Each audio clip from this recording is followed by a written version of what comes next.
नमस्कार विद्यार्थियों, आज फिर हम एक बार केमिस्ट्री लैब में उपस्थित हुए हैं और आज एक विशेष इक्विपमेंट के बारे में मैं आपको कुछ जानकारी दूंगा जिसको अपने को यूज़ करना है और वो है ये इक्विपमेंट। देखिए इस पे क्या लिखा है, फोटो इलेक्ट्रिक कलरीमीटर। ठीक है, और इधर ये साइड में लिखा है सिस्ट्रॉनिक्स। सिस्ट्रॉनिक्स एक कंपनी का नाम है और ये हमारा फोटो इलेक्ट्रिक कलरीमीटर या सिंपल कलरीमीटर कह सकते हैं। ये 112 इसका मॉडल नंबर कहलाता है। कई तरीके के कलरीमीटर्स आते हैं, अलग अलग कंपनीज के आते हैं। तो ये हमारा सिस्ट्रॉनिक कंपनी का photo electric colorimeter 112 number model का है।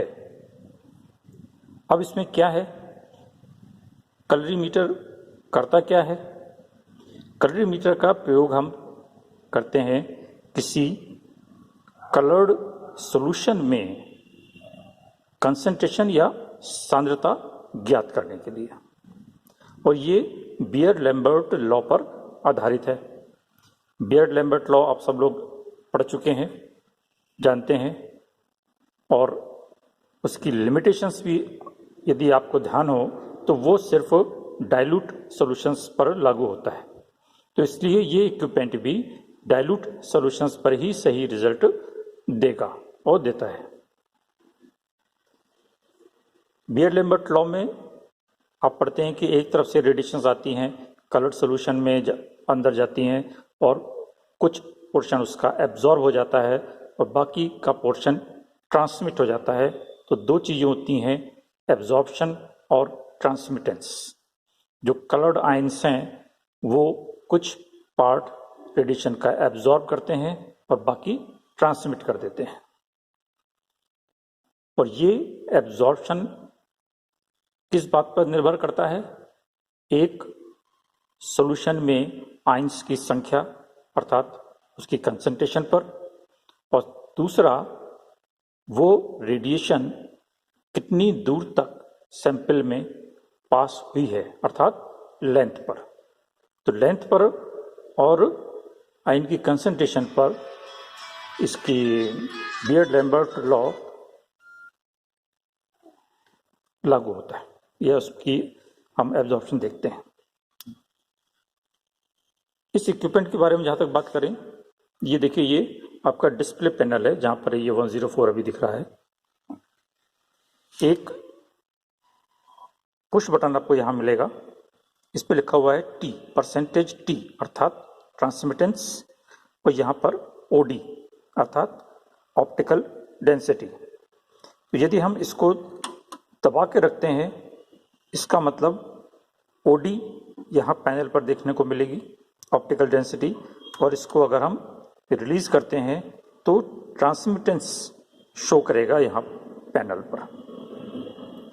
यहाँ पर एक नॉब है सेट 0 की, यहाँ पर एक नॉब है सेट 100 की। तो ये दो नॉब्स आपको देखने को मिलेंगी। ये यहाँ पर एक चैम्बर है, इसको आप ओपन करें तो देखिए यहाँ पर एक होल है। इस होल में इसी के आकार का कांच का एक इक्विपमेंट, जिसको हम क्यूवेट बोलते हैं, वो जाता है। ठीक है, वो इसी के साइज की होती है, विशेष कांच की होती है। अभी फिलहाल वो क्यूवेट, क्योंकि इक्विपमेंट काफ़ी टाइम हो गया है, टूट चुकी हैं, लेकिन इसी साइज की ये टेस्ट ट्यूब हम लोगों के पास अवेलेबल है, वो इसमें आसानी से फिट हो जाती हैं। तो हम इन टेस्ट ट्यूब्स का यूज़ करते हैं। इसको, क्योंकि इसकी थोड़ी सी लंबाई ज़्यादा है तो ये बंद नहीं हो पाता है, लेकिन हमारा काम चल जाता है। तो ये कांच की टेस्ट ट्यूब्स हम क्यूवेट के रूप में उपयोग में लेंगे। यहाँ पर देखिए एक व्हील है, ये व्हील पे 1 लिखा हुआ है। ठीक है, इसको आप इधर की तरफ मूव करें तो ये 8 आ जाता है, इधर की तरफ उल्टा चले तो ये 2, और आगे चले तो 3, आगे चले तो 4। इस तरीके से 5, 6, 7 और 8 तक आपको नंबर मिलेंगे इस व्हील पे, और ये बाद में फिर 1 आ जाएगा। तो 1 से लेके 8 तक इसमें नंबरिंग है। और ये व्हील क्या करता है, ये हमको फिल्टर प्रोवाइड कराता है, अर्थात रेडिएशंस का फिल्टर प्रोवाइड कराता है। यदि आप इसमें देख सकें, ये देखिए आपको एक लाइट दिखाई दे रही है, ठीक है ना, ये वॉयलेट है, लाइट है। जैसे अपनी विबग्योर होती है, 7 कलर्स होते हैं आप जानते हैं, तो ये रेड लाइट है। इसको आप देखिए 8 नंबर पे करेंगे तो देखिए लाल हो जाएगी ये, यानी रेड, अर्थात लास्ट फिल्टर आ जाएगा। तो आप जैसे जैसे इस फिल्टर को चेंज करेंगे वैसे वैसे इस लाइट का कलर देखिए हल्का सा ग्रीन हो गया, ये लाइट का कलर चेंज होता जाएगा, और लाइट का कलर चेंज होगा तो उसकी वेवलेंथ या फ्रीक्वेंसी भी चेंज होगी। तो ये 1 से लेके 8 तक फिल्टर्स यहाँ पर मौजूद हैं, और ये देखिए यहाँ पर इसकी रेंज भी लिखी हुई है, फिल्टर नंबर 1 से लेके 8 तक, और ये इनकी रेंज नैनोमीटर में लिखी हुई है कि इस रेंज में एब्जॉर्प्शन करते हैं, और इनका मैक्सिमम एब्जॉर्प्शन आपकी ये पीक की वैल्यू आगे दे रखी है। तो ये 8 फिल्टर्स हैं। आप जानते हैं कि हमारी जो विजिबल रेडिएशन है वो 400 से 800 नैनोमीटर के बीच में होती है। तो यहाँ पर हम विजिबल रेडिएशन का प्रयोग कर रहे हैं, जिसमें कि 400 से लेके 800 नैनोमीटर तक की रेडिएशंस शामिल हैं। तो उसको फिल्टर करने के लिए यहाँ पर ये फिल्टर लगाया हुआ है। उन रेडिएशंस को ये जैसे जैसे हम फिल्टर चेंज करेंगे सिर्फ उस रेंज की रेडिएशंस रह जाएंगी और बाकी फिल्टर आउट हो जाएंगी। तो जिस रेंज की हमें वेवलेंथ चाहिए, रेडिएशन चाहिए, वही फिल्टर अपने को सेलेक्ट करना होता है, ठीक है। सेटिंग इसकी किस तरीके से करते हैं, ये देखिए एक काली क्यूवेट है, ये तो प्लास्टिक की है इसलिए टूटी नहीं, ये प्लास्टिक क्यूवेट है, ये इसके अंदर इस तरीके से चली जाती है। मान लीजिए फिल्टर हमने 1 रखा, इसको, ये ब्लैक है, इसको बंद कर दिया, तो अब जो रेडिएशन इसमें से आर पार होना चाहेगी वो नहीं हो पाएगी, यानी उसका ट्रांसमिटेंस कितना होगा, 0 होगा। ट्रांसमिटेंस 0 होगा और एब्जॉर्प्शन 100% होगा। तो ये काली वाली ट्यूब रखकर हमने, ये तो हो जाता है ओडी और ये हो जाता है ट्रांसमिटेंस। तो सारी की सारी क्योंकि काली है, कोई भी रेडिएशन इसके आर पार नहीं जा पा रही है, तो ट्रांसमिटेंस 0 हो गया।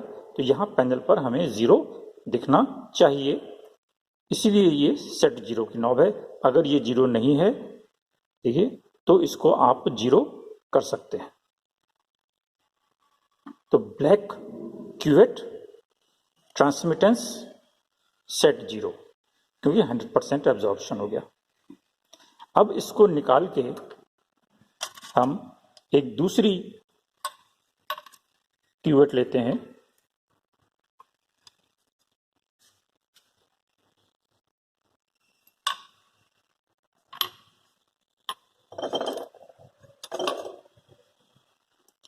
देखिए ये एक दूसरी क्यूवेट ली है जिसमें पानी भरा हुआ है।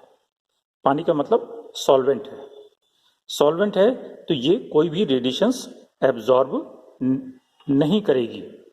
तो इसको हम यहाँ पर रख दें, इसको बंद कर दें। क्लियर सोल्यूशन है, अगर और टेस्ट ट्यूब साफ है तो एब्जॉर्प्शन नहीं होगा, आपका जो ट्रांसमिटेंस है वो 100% हो जाएगा, यानी 100% रेडिएशंस आर पार निकल जाएंगी। यहाँ पर 100 शो होना चाहिए, वो नहीं होता, तो इस नॉब से हम इसको 100 सेट कर देते हैं,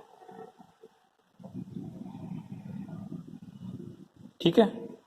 तो अब हमने 0 सेट किया, कब, जबकि काली ट्यूब हमने इस्तेमाल करी।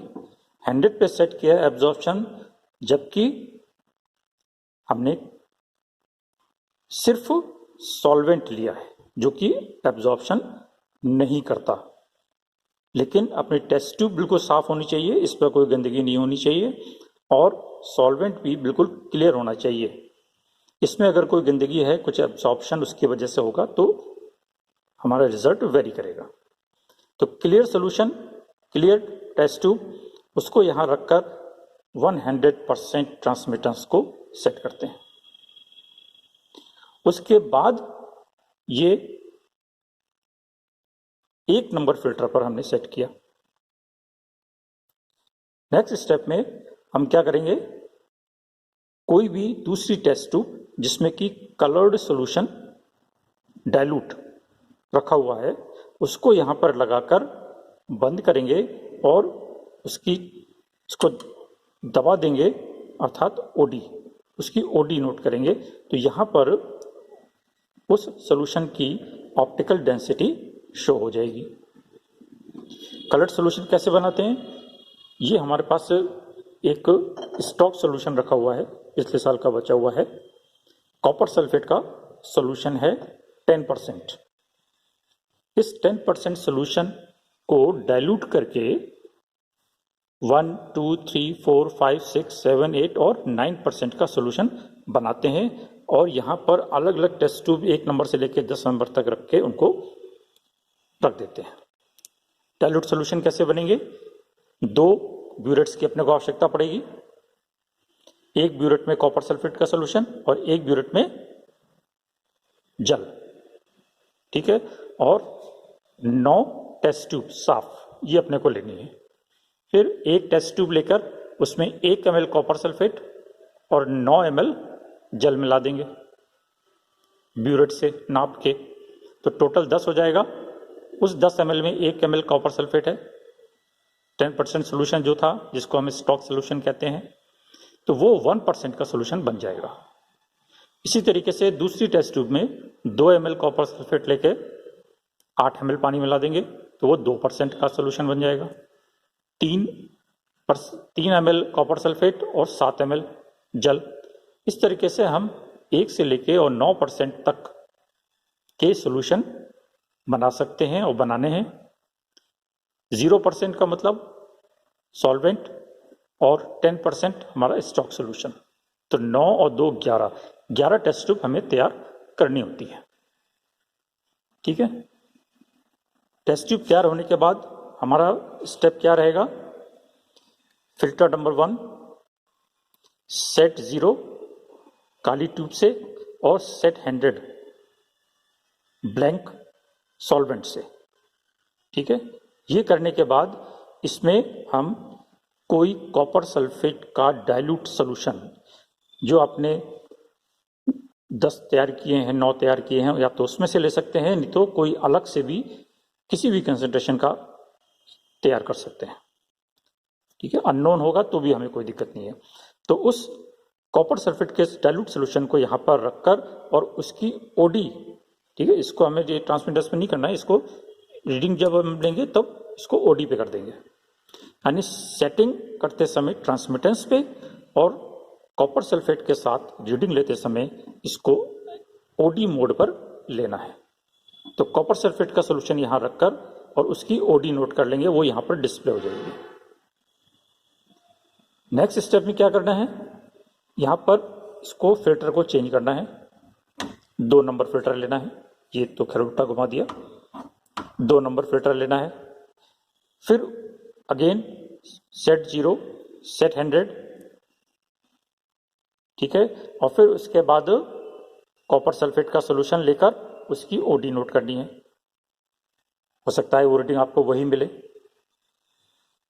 इस तरीके से हम इसकी फिल्टर को बारी बारी से चेंज करते चले जाएंगे 1 से लेके 8 तक, और हर बार सेट 0 सेट 100 और कॉपर सल्फेट का जो सॉल्यूशन अननोन हमने तैयार किया है वही सॉल्यूशन 8 में यूज होगा, उसे हमें चेंज नहीं करना है। तो कॉपर सल्फेट का जो सॉल्यूशन हमने लिया है वही 8 में अपने को लेना है, उसको वेरी नहीं करना है। तो वो क्या बताएगा, अलग अलग फिल्टर पर यानी अलग अलग रेडिएशंस पर उस कॉपर सल्फेट सॉल्यूशन की एब्जॉर्बेंस बताएगा। तो 8 एब्जॉर्बेंस आपको मिल जाएंगी 8 अलग अलग फिल्टर पर। तो किसी एक फिल्टर पर एब्जॉर्प्शन मैक्सिमम आएगी। जिस फिल्टर पर एब्जॉर्प्शन मैक्सिमम है वही फिल्टर हमें काम में लेना है। कॉपर सल्फेट सॉल्यूशन के लिए ये 8 नंबर फिल्टर, क्योंकि लगभग इसके 720 के आसपास इसकी मैक्सिमम एब्जॉर्प्शन होता है, लैम्डा मैक्स होता है, तो इसलिए हमें आप देखेंगे कॉपर सल्फेट के साथ करेंगे तो 8 नंबर फिल्टर पर एब्जॉर्बेंस आपको मैक्सिमम मिलेगी। तो वो 8 नंबर फिल्टर अपने को यहाँ पर फिर चूज करना है और आगे के एक्सपेरिमेंट के लिए इसको करना है। ये तो इसकी सेटिंग वाला पार्ट हो गया। एक्सपेरिमेंट कैसे करेंगे उसके बारे में हम नेक्स्ट वीडियो में चर्चा करेंगे।